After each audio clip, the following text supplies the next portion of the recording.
Bismillahirrahmanirrahim. Assalamualaikum warahmatullahi wabarakatuh. Para sahabat dunia pelukanmu, rahimakumullah. Berjumpa kembali di dalam kajian-kajian pembahasan fikih. Kali ini saya ingin membahas bab berhubungan bagi pasangan suami istri. Ada 4 metode cara sang suami agar bisa merangsang syahwat istrinya. Sampai istrinya banjir tidak hanya cukup 1 kali, mungkin berkali-kali. Artinya, bagaimana seorang suami agar meningkatkan rangsangan syahwat istrinya. Bahkan ini bisa sampai istrinya keluar tidak hanya cukup sekali, mungkin bisa sampai 3 kali. Tentu dengan pasangan halal yakni suami dan istri. Maka untuk trik ataupun untuk tips yang akan saya bacakan di dalam kitab Asrarul Jima.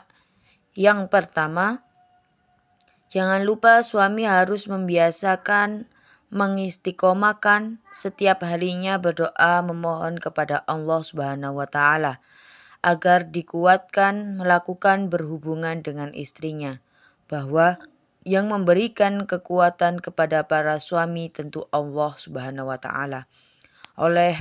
Karena para suami untuk meminta kepada Allah agar menjadi seorang suami yang selalu bisa menyenangkan ataupun memuaskan istrinya.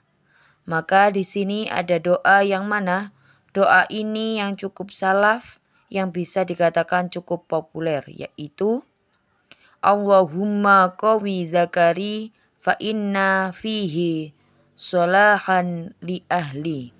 Yang artinya, ya Allah kuatkanlah batang zakarku karena di sana terdapat kebaikan bagi ahliku ataupun bagi istriku. Untuk tips dan trik yang kedua adalah para suami sebelum melakukan berhubungan jangan lupa harus mencumbu rayu dulu istrinya dengan saling bersentuhan kulit. Jangan lupa mengecup istrinya. Mengecup apa? Apa saja yang disenangi istrinya. Kemungkinan yang banyak dilakukan oleh para suami itu tidak bertanya kepada istrinya, harus bertanya kepada istrinya. Dari anggota tubuh manakah yang diharapkan oleh istrinya di dalam mencumbu rayunya dan sentuhan. Kenapa? Jadi, untuk tips yang kedua, wahai para suami, Anda jangan menjadi seorang suami yang egois. Artinya yang mementingkan kesenangan dirinya sendiri. Tetapi, kalau ingin sampai istri Anda mendapatkan suatu kenikmatan di dalam melakukan hubungan tersebut, maka seorang suami harus bisa dulu meraba akan perasaan istrinya. Artinya yang pertama, ya harus disenangkan dulu hati istrinya, agar nanti sang istri dengan penuh kesukacita, dengan penuh sukarela dapat juga membahagiakan suaminya. Jadi tidak ada merasa suatu tekanan, tidak ada merasa bahwa ini adalah suatu beban. Tapi pikiran istri itu merasa bahwa hal ini adalah merupakan sesuatu hal yang begitu menyenangkan. Dan jangan lupa bagi seorang suami itu harus bertanya kepada istrinya. Misalnya, yang bagian mana sih yang paling sensitif? Yang paling senang, yang paling kamu mau disentuh oleh aku. Misalkan seperti itu. Dan untuk tips yang kedua, ini menunjukkan bahwa seorang suami dan istri tidak harus ada komunikasi khusus di dalam pembahasan ini. Jadi apakah itu penting? Sangat penting sekali. Jadi kalian sebagai yang sudah berumah tangga, komunikasi itu bukan hanya komunikasi mengenai perihal ekonomi di dalam keuangan rumah tangga saja. Bukan hanya berkomunikasi mengenai bagaimana pendidikan anak kita saja. Hal ini pun harus sangat dikomunikasikan dan ini tuh bisa berubah-ubah. Artinya bisa berubah-ubah itu ya mungkin saja. Kejiwaan seorang istri ketika awal pengantin itu berbeda. Ketika sudah mempunyai anak satu, awal pengantin itu istrinya tidak terlalu stres, bahagia terus karena belum ada beban dalam hidupnya. Tidak ada beban untuk mengurus anaknya. Ketika sang istrinya sudah mempunyai anak satu, mungkin sudah mulai ada sedikit beban karena harus mengurus anaknya. Yang mana hal ini baru ditemui di dalam kehidupannya. Sekarang aku harus bangun setiap malam. Sekarang aku harus menyusui. Karena itu bisa mempengaruhi akan mental seorang perempuan. Apalagi kalau misalnya ditambah anak 2, ditambah anak 3. Nah, ini memang yang harus betul-betul dikomunikasikan antara pasangan suami istri. Karena kehidupan yang terjadi setiap hari di dalam kehidupan kita itu akan sangat mempengaruhi sekali berkaitan akan hormonal. Apalagi tentang hubungan seksualitas tersebut. Jadi untuk tips yang kedua, intinya harus ada komunikasi yang baik antara suami dan juga istri. Yang ketiganya melakukan berhubungan, memasukkan hasafa kepada farji sang istrinya,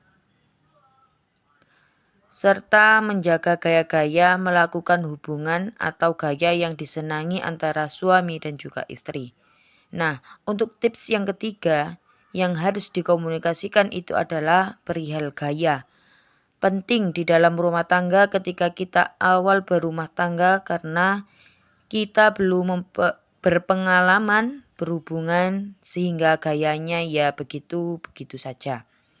Ketika sekarang kita sudah berumah tangga, sudah punya anak 2, punya anak 3, mungkin kita sudah semakin berpengalaman, mungkin jenuh juga nih, misalnya kata istrinya. Dengan gaya itu saja ataupun di ruangan ini saja, maka boleh berimajinasi.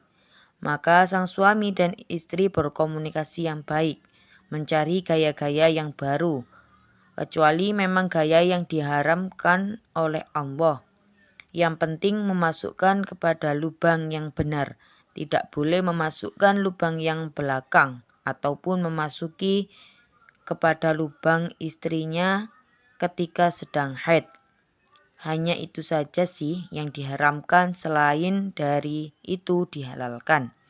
Jadi kalian itu mau gaya apa saja itu sebetulnya dihalalkan oleh Allah Subhanahu wa taala, dan tidak ada trik ataupun tips yang ketiga yang disampaikan oleh ulama. Yang keempatnya, jangan lupa seorang suami untuk menyentuh istrinya bagian kedua kacang dadanya yang dimiliki di bagian dada sang istrinya, di sela-sela ketika melakukan berhubungan biologis tersebut dengan modal bergantian. Maka suami akan menemui istrinya yang begitu bergelora, dan akan menemui istrimu itu yang begitu dahsyat sekali, sampai mengeluarkan air nutfah sang istri. Oke, jadi intinya begini ya. Untuk yang keempat, jangan lupa bagi seorang suami ketika melakukan hubungan biologis tersebut, jangan sampai sang suami melupakan pada bagian dadanya dan juga pada bagian bokong yang dimiliki oleh istrinya. Karena apa? Karena memang di bagian kacang dada yang dimiliki oleh istri tersebut itu sangat besar sekali rangsangannya di sana. Karena memang banyak sekali syaraf-syaraf yang tersimpan di sana. Gelora sang istri pasti meningkat tinggi dahsyatnya ketika memainkan di bagian dada istrinya tersebut. Itu akan lebih memudahkan sekali memuncaknya gairah istrinya. Karena memang di sana Allah menciptakan bagian-bagian syaraf yang cukup besar. Jadi ini adalah ada 4 trik ataupun ada 4 tips yang saya bacakan di dalam Asrorul Jima. Bagi seorang suami yang ingin sekali menyenangkan istrinya sehingga ketika sudah melakukan berhubungan dengan istrinya tidak akan mengalami kekecewaan dikarenakan sang istrinya itu tidak sampai inzal. Istrinya itu tidak sampai keluar menuju kepada puncak kenikmatan tersebut. Oleh itu, ini adalah ilmu yang khusus sebetulnya bagi seorang suami yang diperuntukkan bagi yang ingin menyenangkan istrinya.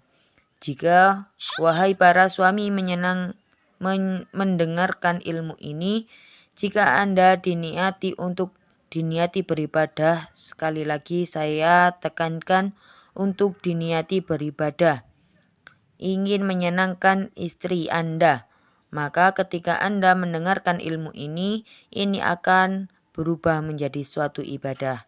Semoga tips ini dapat membantu bagi pasangan suami istri semuanya. Wallahu a'lam. Wassalamualaikum warahmatullahi wabarakatuh.